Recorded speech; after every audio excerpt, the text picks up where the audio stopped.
जय श्री श्याम दोस्तों। जय श्री श्याम दोस्तों। एक बार फिर मैं आप लोगों के बीच में, अपने YouTube की फैमिली के बीच में, एक और जेम्स को, एक और लेजेंड को, एक और पर्सनैलिटी को आपसे रूबरू कराने के लिए मैं आ चुका हूं। और दोस्तों, अभी तक का जो ये मेरा सफ़र रहा है पॉडकास्ट का, या मैं आप लोगों से जिस पर्सनैलिटी को भी रूबरू कराता हूं, जो मेरी टैगलाइन है, @legends never die by Rajesh.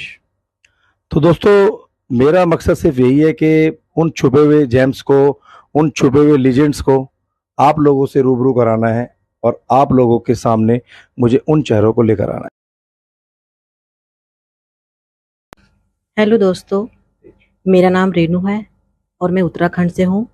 मैं एक फ़ीमेल जिम चलाती हूँ और मेरी जो जिम की शुरुआत थी, मैं बहुत ओवरवेट थी। वेट को कम करने के लिए मैंने जिम करना शुरू किया था। अच्छा, तो मैडम, आप मेरे दोस्तों को ये बताइए कि आपने जिम की शुरुआत कब और कहाँ पर की थी? सर, मैंने जिम की शुरुआत सन 2013 में मेरे घर के पास ही एक जिम था, जो मैंने वहाँ पर जिम जाना शुरू किया और घर के पास ही मैंने शुरू किया था। तो दोस्तों, जैसा मैडम ने बताया कि इन्होंने जिम की जो शुरुआत है 2013 में की थी, और अगर मैं इनके जो कैरियर पे अगर मैं नज़र डालूं, तो इनका कैरियर इतना ज़्यादा लंबा भी नहीं रहा, पर उस छोटी सी जर्नी में इन्होंने बहुत सारी चीज़ें देखी है, सही है, और उनसे उभर कर ये एक स्टार बने हैं, एक चैंपियन बने हैं। ये उत्तराखंड से हैं, हरिद्वार में ये पावर लिफ्टिंग करते हैं, और इनकी स्टोरी बड़ी दिलचस्प लगी, इसीलिए मैंने सोचा कि मैं अपनी यूट्यूब फैमिली को इनसे ज़रूर रूबरू कराऊं दोस्तों। और मेरी ये कहानी सुनने के बाद आप लोग भी इनसे इंस्पायर होंगे। जो हमारी माताएं हैं, बहनें हैं, वो ज़रूर अगर इस पॉडकास्ट को देखेंगे तो ज़रूर वो प्रेरित होंगे कि क्या वाकई ऐसा हो सकता है, क्या एक महिला ऐसा भी कर सकती है। तो मैं ज़्यादा समय ना लेते हुए इनके कैरियर को और इनके जो पावर लिफ्टिंग का सफ़र रहा है वो आप लोगों के सामने ज़रा एक बार बताना चाहूँगा। इन्होंने अपने जिम की जो शुरुआत है 2013 में की। तो इन्होंने, जैसा कि पहले बताया, कि इन्होंने जिम सिर्फ ज्वाइन किया था एक अपने आप को मोटापे से फिट में कन्वर्ट करने के लिए।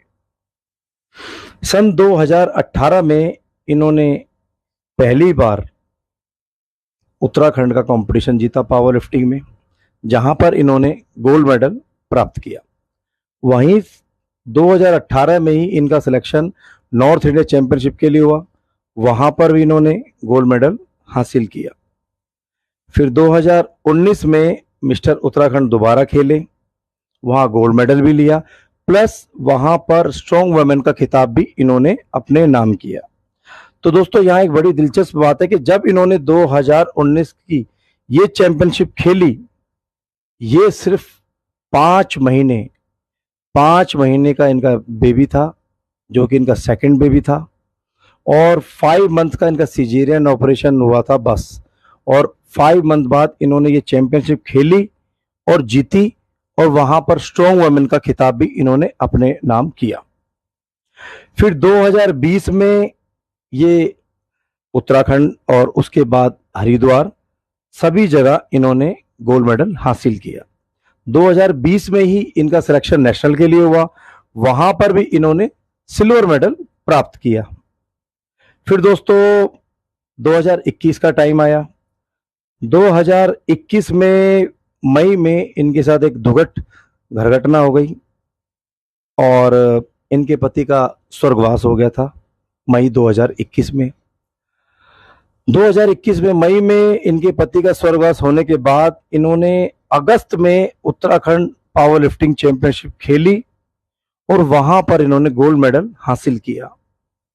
2021 में ही नॉर्थ इंडिया भी पार्टिसिपेट किया इन्होंने, वहां पर भी गोल्ड जीता। फिर 2022 में उत्तराखंड में गोल्ड, नेशनल में भी इन्होंने गोल्ड प्राप्त किया, जहां से इनका सिलेक्शन 2023 में वर्ल्ड चैंपियनशिप के लिए हुआ, जो कि रशिया में आयोजित की गई थी। वहां पर भी इन्होंने गोल्ड मेडल हासिल किया और अपना हरिद्वार का और हमारे देश का नाम रोशन किया। तो दोस्तों, इस कहानी में मैं आगे बढ़ने से पहले मैं 2021 का जो साल है वो दोबारा दोहराना चाहूंगा, क्योंकि जब इनके पति का स्वर्गवास हो गया और उसके 3 महीने बाद ये चैंपियनशिप खेलने के लिए पहुंचे, तो ये यहाँ पर मैडम आप ये मेरे दोस्तों को ये बताइए कि जब ऐसी दुर्घटना आपके साथ हो गई थी, आपके पति का स्वर्गवास हो गया था, तो आपको किसने और कब ऐसे प्रेरित किया कि आप अगस्त के अंदर चैंपियनशिप खेलने के लिए बिल्कुल तैयार हो गए थे? उस टाइम सबसे ज़्यादा सपोर्ट मेरी दोस्तों का रहा, जो कोविड के होते हुए भी रेगुलर मेरे सपोर्ट में रही। और जहाँ लोग किसी के घर आना जाना पसंद नहीं कर रहे थे, मेरी फ्रेंड्स रेगुलर मेरे घर आती रही और उन्होंने मुझे बोला कि मुझे वो चीज़ें याद दिलाई कि देखो तुम्हारे हस्बैंड का बड़ा सपना था कि तुम खेलो। वो बहुत खुश होते थे जब तुम प्राइज़ लेकर आती थी, जब तुम मेडल लेकर आती थी। तुम्हें उनके सपने को पूरा करना है और तुम्हें कभी भी गेम को छोड़ना नहीं है। तुम गेम खेलो। और जब भी, और एक बात और मैं बताना चाहूँगी, जब भी मैंने उनके जाने के बाद गेम खेला और मैं मेडल लेकर आई हूँ, मैंने कभी अपने हस्बैंड की फ़ोटो पर माला नहीं चढ़ाई, हमेशा वो मेडल लाकर चढ़ाए हैं। और हमेशा मैं महसूस करती हूँ कि वो हमेशा मेरे साथ रहते हैं, हमेशा मुझे सपोर्ट करते हैं। उनकी बातें मैं याद करती हूँ और उससे मुझे बहुत मोटिवेशन मिलता है। तो मेरी जो दोस्त हैं, उन्होंने उस टाइम मुझे बहुत मोटिवेशन दिया कि नहीं तुम्हें चलना है, गेम खेलना है। वो मुझे घर से बाहर लेकर जाती थी, मुझे प्रैक्टिस के लिए लेकर जाती थी, रोज़ आती थी कि नहीं तुम्हें चलना है। अगर मेरा मन नहीं है तब भी वो मुझे लेके जाती थी। उस टाइम उनसे बड़ा सपोर्ट मेरे लिए कोई नहीं था, जो कोविड के टाइम में भी रेगुलर मेरे घर आती रही और मुझे मोटिवेट करती रही।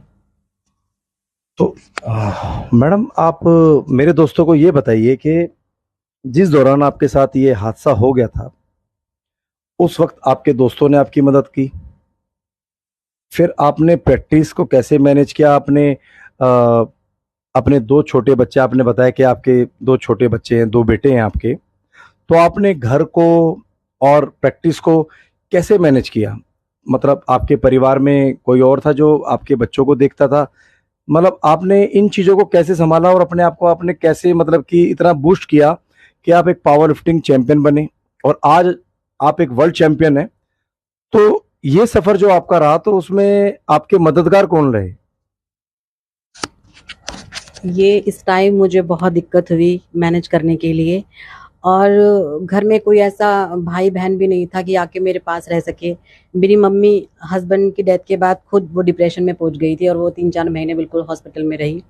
उसके बाद मैंने फुल टाइम मेड रखी और जब प्रैक्टिस के लिए जाती थी तो अपने छोटे बेबी को और बड़े बेटे को साथ लेके जाती थी। उस टाइम जो मेरे कोच थे वो मुझे बहुत सपोर्ट करते थे।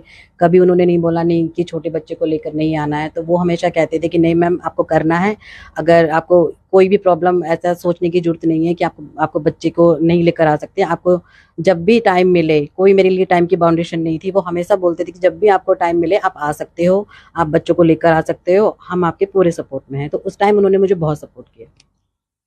तो आप रेणु जी ये बताइए कि आप अपना पावर लिफ्टिंग का जो कैरियर है वो तो आपका ऑन गोइंग था, तो आप पावर लिफ्टिंग के अलावा आप और किसी प्रोफेशन में भी हैं?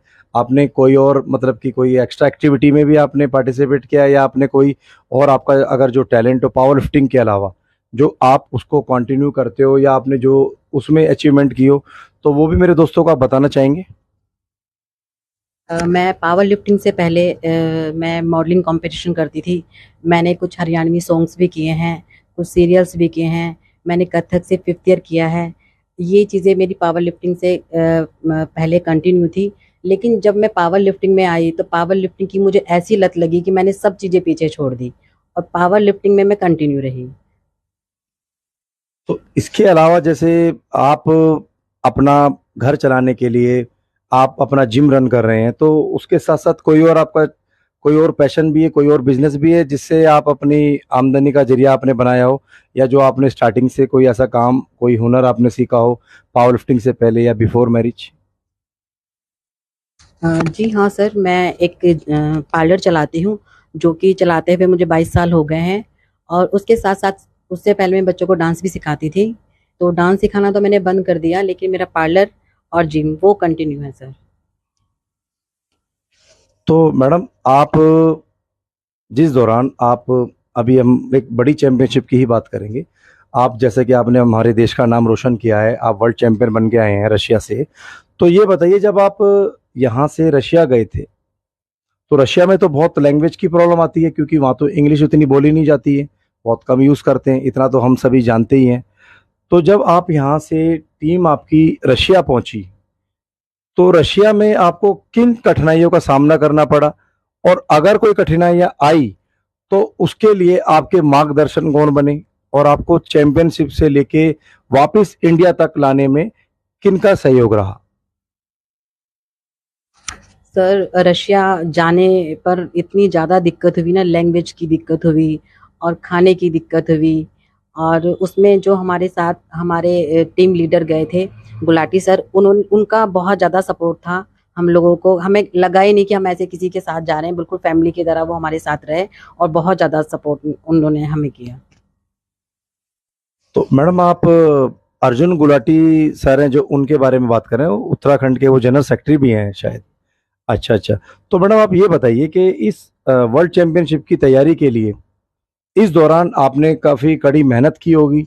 तो इस दौरान आपने किन चीज़ों का सामना किया, या आपको ऐसे कोच कौन मिले कि जिससे आपकी सपोर्ट से आपने एक वर्ल्ड लेवल की तैयारी करके आपने वहाँ पर एक मेडल और एक देश का नाम रोशन किया? तो ज़रा आप अपने कोचेस का और आपके सपोर्टर का आप नाम बताना चाहेंगे? जी बिल्कुल सर, उनके बिना तो मैं वहाँ तक पहुँच ही नहीं पाती। यहाँ हरिद्वार में मेरे कोच शुभम सर और शिवा चौधरी सर वो रहे, जिन्होंने मुझे फुल्ली सपोर्ट किया। और एक सबसे बड़ी बात बताना चाहूँगी कि कंपटीशन के टाइम में इतना घबरा गई थी, इतना डर गई थी। तुरंत मैंने शिवा चौधरी सर को एक मैसेज किया कि सर बहुत तगड़ा कंपटीशन है, मुझे नहीं लगता मेडल आएगा और मैं बहुत डरी हुई हूँ। तो सर का तुरंत वॉइस मैसेज एक आता है वहाँ पर कि मैम, आज तक जो आपने दिक्कतें झेली हैं और जो आपके हस्बैंड का एक सपना था, आप वो सारी चीज़ों को याद करो। और आपने कितनी दिक्कतों को झेल कर अपने छोटे बच्चे के साथ आपने प्रैक्टिस की है, वो सब चीज़ें याद करो। और वो सब चीज़ें याद करके आप तुरंत लिफ्टें मारो और देखना सब कुछ अच्छा होगा। उनके इस वॉइस मैसेज से मुझे इतना ज़्यादा मोटिवेशन मिला कि रिजल्ट आपके सामने है। तो जैसा कि हमारे जो अर्जुन गुलाटी सर है, मैं भी उनको बहुत अच्छे से जानता हूँ, क्योंकि मैं भी 20-25 साल से पावर लिफ्टिंग में ही जुड़ा हुआ हूँ। तो आपको उस दौरान जहाँ पहुँचने के बाद रशिया में, तो अर्जुन गुलाटी सर ने भी काफ़ी हेल्प की होगी आपको लिफ्ट वगैरह बताने के लिए। उनका कितना आप कंपटीशन में आपका सहयोग रहा? सर, उनका तो बहुत ज़्यादा सपोर्ट रहा। बीच बीच में वो प्रैक्टिस के लिए भी अपने पास देहरादून बुलाते थे। और हम लोगों को काफ़ी फ़ोन पर भी कोई दिक्कत होती थी, तुरंत हमारा फ़ोन उठाकर हम लोगों को समझाते थे।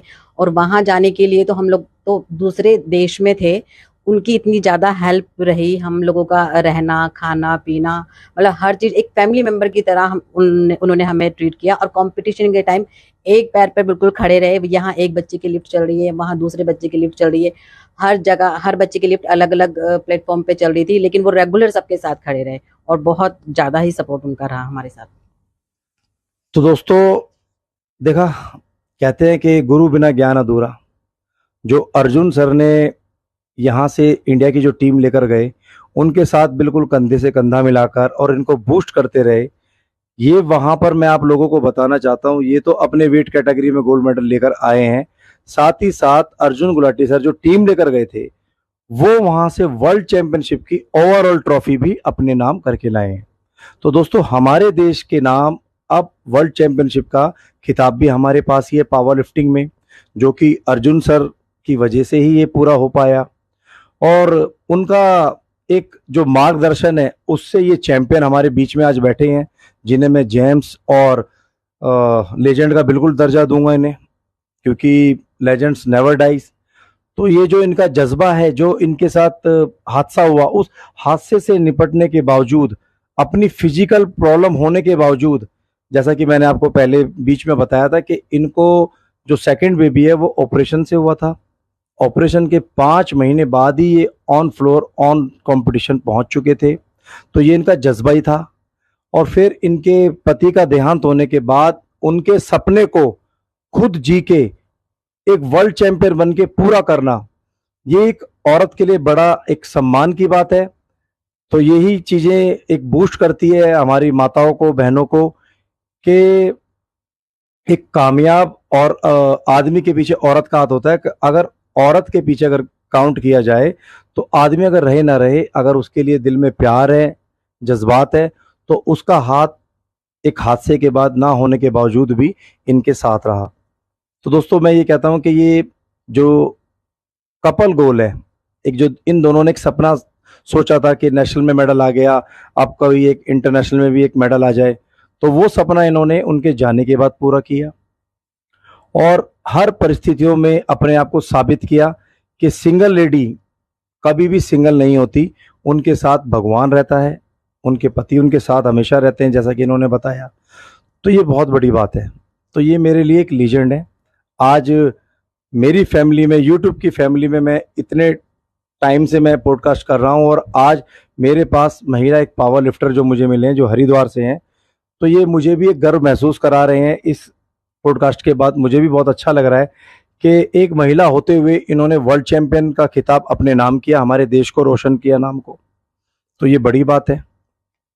तो मैडम आप ये बताइए कि इन सब चीज़ों के बावजूद आप अपनी फैमिली को भी देखते हैं, आप अपने जिम को भी देखते हैं, आप अपने ब्यूटी पार्लर को भी देखते हैं, तो आप प्रैक्टिस के लिए टाइम कैसे मैनेज करते हैं? और अब इस वर्ल्ड चैंपियनशिप के बाद आपका आने वाला प्रोजेक्ट कौन सा है? ऐसी कौन सी ऐसी बड़ी कंपटीशन की आप तैयारी कर रहे हैं जो एक बार फिर हमारे देश का नाम रोशन हो और आपका नाम रोशन हो?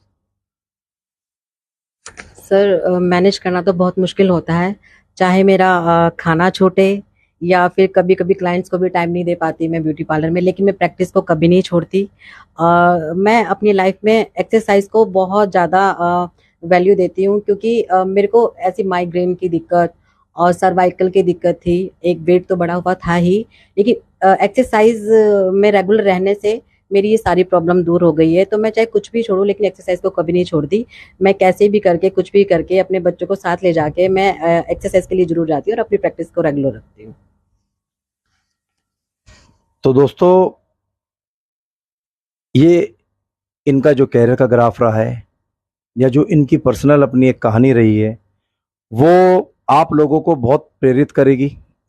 स्पेशली हमारी जो यंग जनरेशन है, जो यूथ है, मैं गर्ल्स के लिए बात कर रहा हूँ, क्योंकि इन्होंने जो भी अचीवमेंट वर्ल्ड चैंपियनशिप की जो हासिल की है दोस्तों, वो मास्टर कैटेगरी में करी है। आपको शायद इनको फ्रेम में देख के इनकी एज का आपको आइडिया नहीं मिल रहा होगा। ये 42 ईयर्स ओल्ड है। इनका 18 साल का एक बड़ा बेटा है और 4 साल का एक बेटा छोटा है। तो आप इनको देख के जज नहीं कर सकते कि ये एक 42 साल की एक पावर लिफ्टर है, और वो भी मास्टर कैटेगरी में खेलते हैं। बशर्ते ये कई बार मास्टर कैटेगरी को छोड़ के ओपन कैटेगरी में भी पार्टिसिपेट किया है, और वहां पर भी इन्होंने यंगस्टर के बीच में भी गोल्ड मेडल हासिल किया है दोस्तों। तो इनका जो कैरियर का जो ग्राफ है, भले ही 2018 में इनका सफर स्टार्ट हुआ हो, बट इन 5-6 सालों में इन्होंने अपने जीवन का वो संघर्ष किया है जो शायद आप और मैं दोस्तों नहीं कर सकते। हमारी फैमिली में या हमारे साथ अगर कोई हादसा हो जाता है तो हम गेम तो बहुत दूर की बात है, हम परिवार को ही बहुत गैप कर देते हैं।